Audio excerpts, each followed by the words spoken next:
Bonjour à tous et bienvenue dans notre jeu de survie. Aujourd'hui on va modifier le weapon controller et en fait on va essayer de faire une sorte de mémoire pour les objets qui sont au sol pour savoir combien de balles il leur reste une fois qu'on a tiré avec. Pour ça on va aller dans weapon controller. Alors ici on a un weapon type, je vais mettre carrément un public, je pense que j'en ai besoin en public, item, et je vais l'appeler current item. Current item. Dans notre arme, on avait current ammo in clip, le nombre de balles dans notre chargeur, actuellement, et le max ammo. On n'en a plus besoin. Et d'ailleurs, nombre de clips non plus. Vu que l'item, ici je vais faire F12, on a une curve value et une max value. On va s'en servir. Du coup, ça nous a créé plein d'erreurs. Du coup, ici on va dire que, alors je peux tirer si je recharge pas, si item, alors current item point curve value est supérieur à 0, je peux tirer.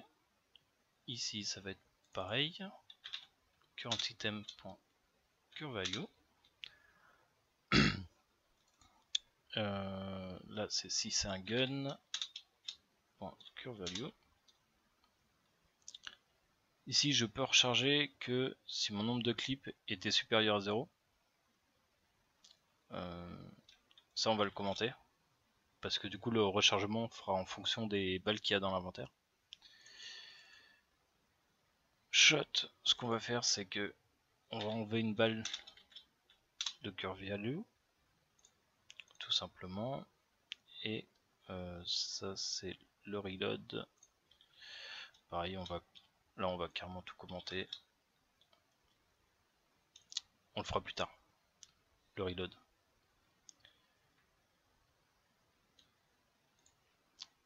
Ok, ça c'est bien.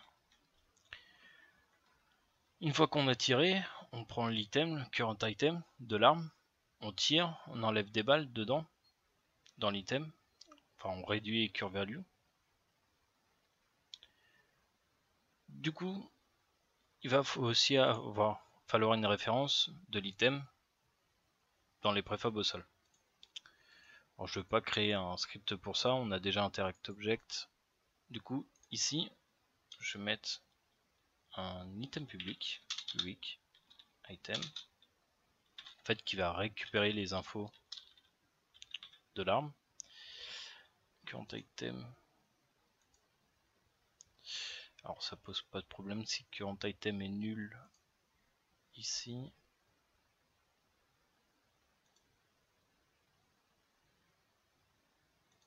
On pourrait le faire directement au start. Void start. On va dire que current item est égal à ça. CTRL X, CTRL V. Current item on l'enlève. Enfin item on l'enlève. Et là ça va être current item. Current item. Ici aussi. Et ici aussi. Voilà, on modifie un peu. Current item se chargera au start. On mettra l'item directement ici. Ce qu'on va faire dans le JSON item, c'est qu'on va mettre des munitions par défaut dans nos armes. On va dire que par exemple la K aura, allez, on va dire 20 balles sur, on va mettre 30, on va être généreux. La M4, on va lui mettre que 10 balles, comme ça on testera. Et le pistolet, allez, maximum 12, il aura 5 balles. Comme ça on pourra faire des tests. Ok, ça c'est bon, ça c'est bon. Par contre, dans mon weapon controller, l'item est nul au chargement de l'arme. Du coup, il va falloir modifier quand on va créer nos bras, ajouter un nouvel item. Alors, est-ce qu'on peut le faire partir d'ici? Sur Trapper Manager, add item in slot arm, on lui donne l'item, on cherche le slot, on sélectionne le slot, slot arm.create arms item. Create l'item. Et du coup, dans cette fonction, on va y arriver, create item. On delete, on instancie la préfab avec la main. Current item. Ok.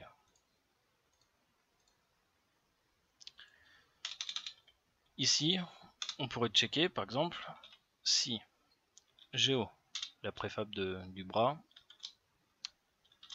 si il contient un script weapon controller, et ben on va lui dire que son current item sera égal à item. Attendez, j'étais trop vite. S'il a bien un script controller, c'est une condition, et ben on va dire que geo.getComponent weapon controller current item sera égal à item. Ok, je pense que là ça doit pas être trop mal. Du coup va falloir modifier les préfabs. D'ailleurs je me demande pourquoi je l'ai pas fait avant. D'ailleurs ça m'avait perturbé de ne pas voir les scripts directement ici. C'est pas grave. On va le mettre sur le holder. En fait un modèle ISO mes cubes. Un modèle, j'ai vu des colliders.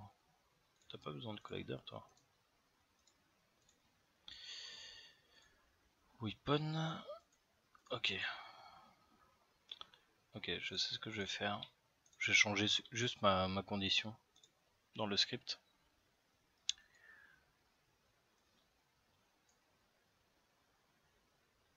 On va dire que si geo.transform.find s'il a, oh, je me rappelle déjà plus, trop bien. Alors s'il a un dossier weapon, enfin un enfant weapon, et que geo.transform.find weapon a bien le script weapon controller, alors on fera geo.transform.weapon.getComponent. Ah, j'ai oublié un point. Geo.transform, on va chercher le petit dossier weapon, son contrôleur, et là on le change. Alors on check le weapon et le script. Si avec ça marche pas. Ok, je teste. Du coup j'ai pas fait de modification de la préfab. Je teste. Ouais. Alors normalement je devrais avoir 5 badges je crois. 1, 2, 3, 4, 5. Ouais, ça marche. Si je prends... Alors la M4 avait moins de balles je crois. 1. Voilà, 10 balles. Elle a que 10 balles. Donc l'arme a bien pris en compte l'item qui a été ramassé. Maintenant, quand on va drop les armes, par exemple, alors je crois pas avoir touche drop. Si j'appuie sur... Non, j'ai pas de touche drop. Mais si je prends la K, il faudrait que M4 récupère des infos. Parce que là, si je la reprends, j'ai encore les 10 balles. Hein, c'est l'item de base au sol. Quand je fais ça, au start, la préfab M4, ground, et ben elle va charger le script.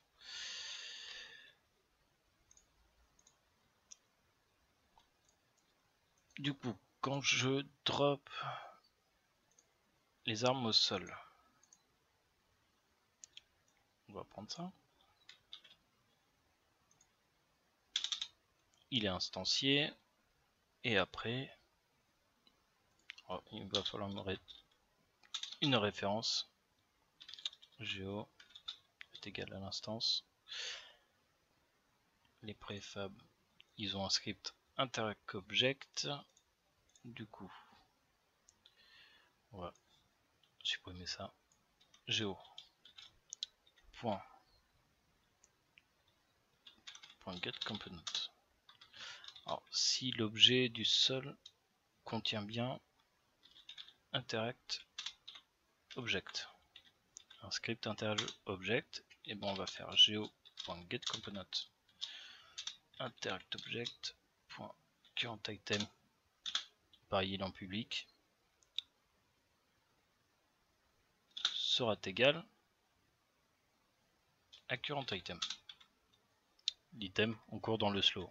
Je vous rappelle que le slow aussi a une item, le slow de sélection des armes.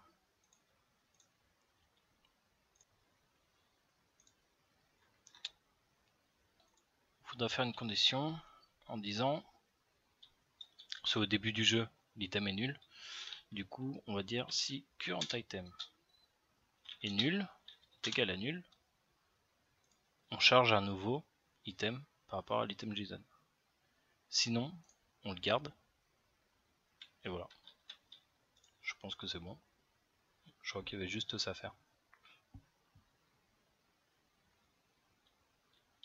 Alors, je vais prendre la K. Enfin non, je prends la M4. Mince, j'ai appuyé sur Play. D'ailleurs, il faudrait désafficher le curseur au début du jeu. Donc, je la vide. Je prends la K. Je reprends mon truc. Ouais, ça marche super bien. Si la K...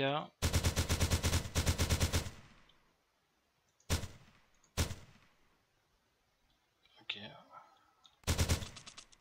Ok, bon, bah, ça a l'air de bien fonctionner. Nickel. Ça garde bien en mémoire le nombre de balles qu'on a tiré.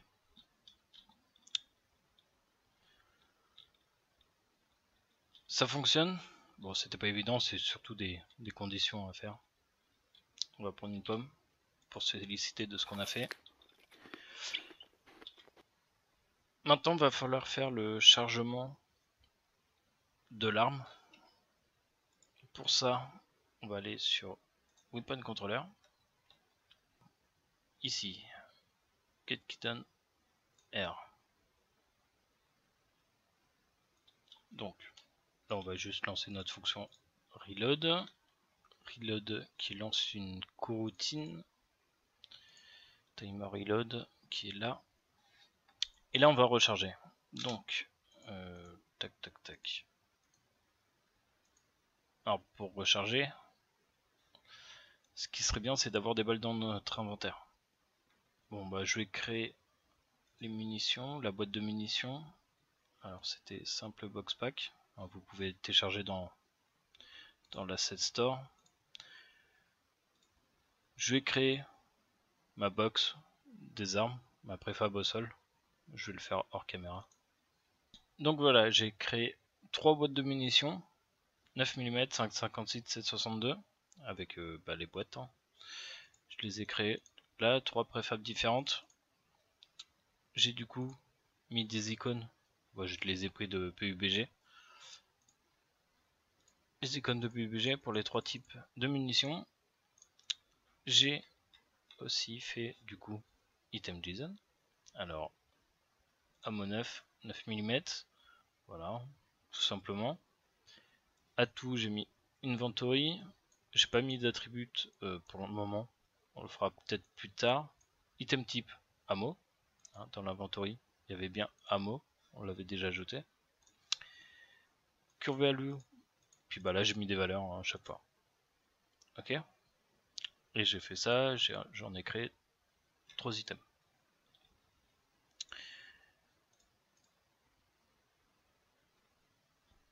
Donc on va lancer le jeu pour vous faire montrer. Voilà. Bon, c'est pas terrible de mettre du texte comme ça, hein, c'est pas des textures, mais on a bien les boîtes qui s'ajoutent ici. D'ailleurs, on n'a pas mis la description du type de l'objet. Faudrait qu'on le mette à jour. Et j'ai mis une petite description. Pistolet. En fait, par exemple, 9 mm, ça sera que pour les pistolets. C'est marqué dans la description. Les 5,56, ça sera pour la M4. Et l'autre, 7,62 pour la K. Ok. Comme ça, en fait, quand on va recharger une arme, il va checker dans l'inventaire s'il y a le bon type de munitions. Il va prendre sa valeur et puis il va recharger. Il va faire une sorte de boucle. À savoir aussi, alors je reprends les boîtes, à savoir aussi que là par exemple il ne marque pas le nombre d'items. Hein. C'est une boîte avec cure value, 30 munitions. On n'a pas d'infos sur les munitions. Du coup on a plusieurs moyens. C'est soit on marque un autre chiffre, peut-être à côté, peut-être dans un autre coin, le chiffre de cure value. On pourrait mettre aussi, je sais pas, une barre de progression, par exemple que pour les munitions, histoire de je joue, je tire, je regarde combien il me reste de munitions, je vois une petite barre verte, je sais où elle en est, ça pourrait être pas mal. Là, on va pas afficher le cure value, on va faire confiance au script. Par contre, on va aller dans Weapon Controller et on va faire notre fonction pour recharger. Alors, avant de faire la pause, alors on jouait notre son. Ici, on va faire une boucle. On va faire une boucle while. Alors attention aux boucles while. While, c'est punitif. Hein. Si votre boucle est mal remplie et qu'elle tourne en boucle, ça fait crasher Unity et voilà, et presque votre jeu. Du coup, il faut faire attention. Donc on va checker. On va checker quoi? On va checker si cure item point cure value est inférieur à cure item point max value. Ce qui veut dire, alors cure item on est sur le weapon. Est-ce que j'ai au moins tiré une fois avec mon arme? Maintenant, va falloir aller chercher le bon slot dans l'inventaire. Alors, comme je vous ai fait montrer dans le JSON, j'ai pas mis de type de munitions. Ah, ça va être embêtant. On va mettre un attribut. On va mettre des attributs. Ici, on va avoir. Alors, je vais mettre quoi? Ammo 9 mm, ammo 5,56, ammo 7,62. Voilà, histoire qu'ils puissent chercher le bon truc. On va mettre à jour notre base de données. Alors je vais prendre 9 mm par exemple. Je vais copier. Alors 7,56, ammo 9. Attribut ammo 9. 5,56. Ici, on va mettre 5,56. Et 7,62 dans les attributs. 7,62. Ce qui va nous permettre de checker dans l'inventaire. Donc, il va falloir une référence à ce. Pour chaque arme, en fait, ils vont avoir un type de munition. Je suis en train de réfléchir, mais chaque item ici sont stockés suivant les armes. Et les armes n'ont pas d'attribut. Et bon, on va pouvoir mettre leur attribut directement ici. Alors la 47 c'est du 7,62. M4 comme ça, l'item en fait sera à jour. La M4 du 5,56 et le pistolet ammo 9. Bon, c'est le même nom que ammo 9, mais c'est pas grave. Bah voilà, comme ça notre item de pistolet ici sera à jour. Il n'y a pas besoin de mettre une variable en plus. C'est ce que j'avais fait dans mon ancien script. Ici, il va falloir aller chercher le bon slot avec les bonnes munitions dedans. Du coup, il va nous falloir une référence, un slot qu'on aura trouvé. Mais on n'a pas de fonction dans l'inventaire pour chercher des slots. Du coup, on va créer une fonction. Donc, je vais faire un peu de rangement. Tac, tac, tac. On va faire une région. Find slot. Une région. Ouais. On va faire une fonction publique. Void find slot. Tac, tac, tac. Et on va demander un item attribute en référence. Item attribute. Et aussi un item attribute, pas un item attribute, je viens de le demander, un item type. Ah oui, parce qu'il va falloir aussi trouver que les balles, et en fonction des balles, chercher le bon attribut dans chaque balle. En fait, find slot, on aura plusieurs fonctions avec des paramètres différents pour chercher des slots. Donc, on va créer un slot, cure slot, qui va être égal à quoi? Panel backpack. On va aller chercher la liste des slots. On va faire un prédicat de where p égale supérieur à p.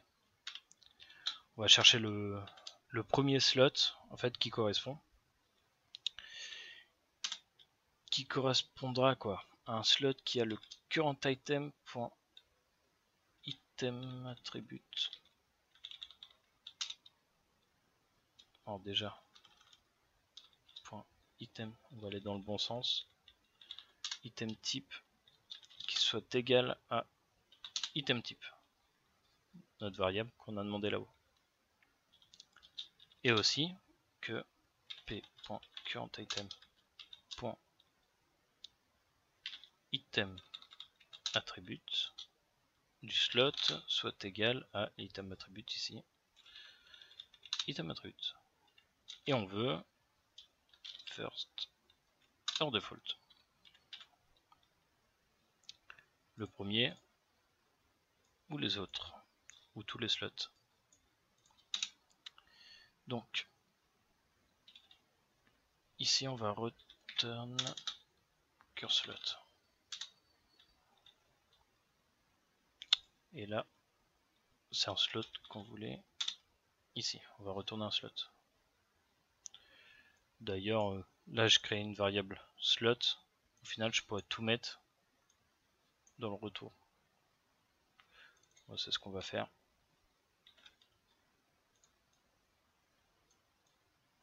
Ça, j'en ai pas besoin. Return panel machin directement. On va retourner le slot. Ok, normalement ça devrait fonctionner. Il va nous trouver un slot qui correspond à ça et à ça. Du coup, dans notre fonction de rechargement, dans une boucle, tant que curValue est plus petit que maxValue, et ben on va ajouter des balles. Alors attendez, slot est égal à, alors là, au slot qu'on va aller chercher dans l'inventaire, inventory.find slot, il me demande current item attribute et current item type. Voilà, qui va nous retourner un slot ou pas. Du coup, on va checker si slot est différent de nul. Si on a bien trouvé un slot et que slot.currentItem est différent de nul aussi. Hein, on évite toutes les erreurs. On va dire que si slot .current item .curveValue est supérieur à 0. Le slot qu'on a trouvé, les balles dans l'inventaire, il y a au moins une balle dans le slot. Du coup, ici, on va dire que current item, notre arme, on va ajouter une balle. Plus. Et on va pas oublier d'enlever une balle dans la munition de l'inventaire. Du coup, global.inventory. Ah, j'ai pas fait de fonction pour ça. J'ai un delete item in slot ici qui enlève carrément une quantité. On va créer une nouvelle fonction public void delete item curveValue et il faudra le slot. On va checker si slot est égal à nul ou que slot. Oh, j'aurais pu copier le truc du haut. Current item est égal à nul. On fait un return. On va rien faire. Sinon, slot.current item.curveValue. Moment. D'ailleurs, ce qui serait bien, c'est de donner une valeur ici. Float value delete. Alors, curveValue, on va pas faire -1, mais est égal à value delete. Ce qu'on pourra enlever plus de valeur, c'est pour plus tard. Ici, juste après, on va demander si current item.curveValue est inférieur ou égal à 0. Il n'y a plus de valeur dans l'item, et ben on va supprimer le slot.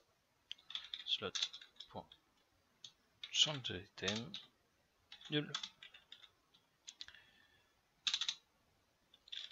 Sinon, s'il lui reste encore de la valeur, ben on va faire juste un refresh shot, même si ça sert pas forcément, vu que c'est juste une valeur qui n'est pas entrée. Et je vais le faire parce que plus tard, on affichera peut-être cette curveValue dans l'inventaire. Ça dépendra de l'item. Ok. On a une fonction pour supprimer la curveValue d'un item. Du coup, ici, delete curveValue. Alors le slot, c'est le slot qu'on a trouvé dans l'inventaire.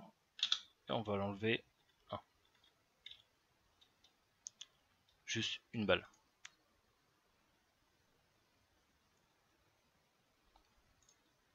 On va faire un else break. Ça c'est une boucle. Et ici aussi, else break. Ici on attendait un petit peu. Un nombre de clips, tout ça j'en ai pas besoin. Et maintenant, je peux recharger. Par contre, il y a un truc qu'on n'a pas fait, c'est que pendant que je recharge, faut pas que je puisse interagir avec l'inventaire. On pourrait créer des problèmes. Du coup, je vais créer une nouvelle variable dans l'inventaire d'AutoResetting. Serial public ball can show. On va te mettre à true par défaut. Can show qui va nous permettre à l'inventaire de savoir si on a le droit de l'ouvrir ou pas.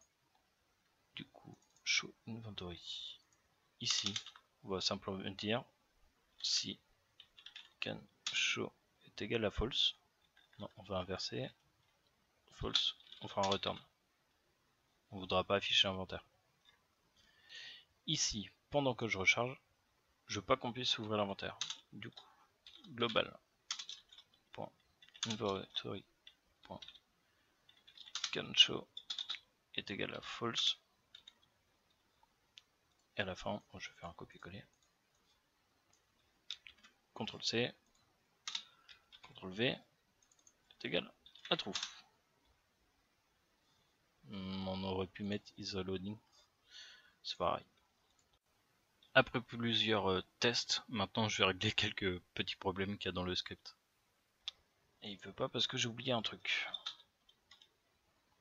P. En fait, je demande pas. C'est current item et différent de nul. Justement, c'est pour ça que je voulais tester. Tac, on va mettre ça là et on va mettre ça là. Alors. Ah, j'ai fait une erreur ici dans ma fonction pour déléter la valeur. C'est pas égal à ça, c'est moins égal. Ah ouais, mais non. Je suis en train de me gourer depuis le début. Je demande un item type. Mais mon pistolet, son item type, c'est pour le placer sur les bras du joueur. Du coup, on va juste prendre item attribute. Item attribute. Et item type, on va l'enlever. Voilà, bah c'est pour ça il pouvait pas trouver parce qu'il cherchait un gun en fait. Dans l'inventaire. Bon, cette fois-ci, j'espère que ça va marcher. Je vais prendre mon arme. Je vais la vider. Je vais prendre toutes les balles. Je vais recharger. On voit qu'il y a un print en bas. Ajout d'une munition, c'est moi qui l'ai ajouté. 7, 8, 9, 10, 11, 12. Ça m'a bien ajouté 12 balles. Sachant que dans mon JSON ammo 9, il y a 30 balles dedans. Du coup, il devrait rester 18 balles. On va recharger.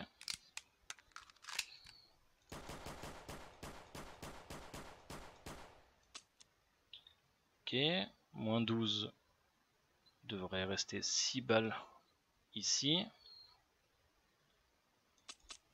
On va recharger. 1, 2, 3, 4, 5, 6. Parfait. Et mon item, c'est supprimé. Ouf. Bon, c'était pas évident, mais ça a bien fonctionné. Il a bien trouvé les balles qu'il nous fallait. On peut tester par exemple avec la carte. Recharger.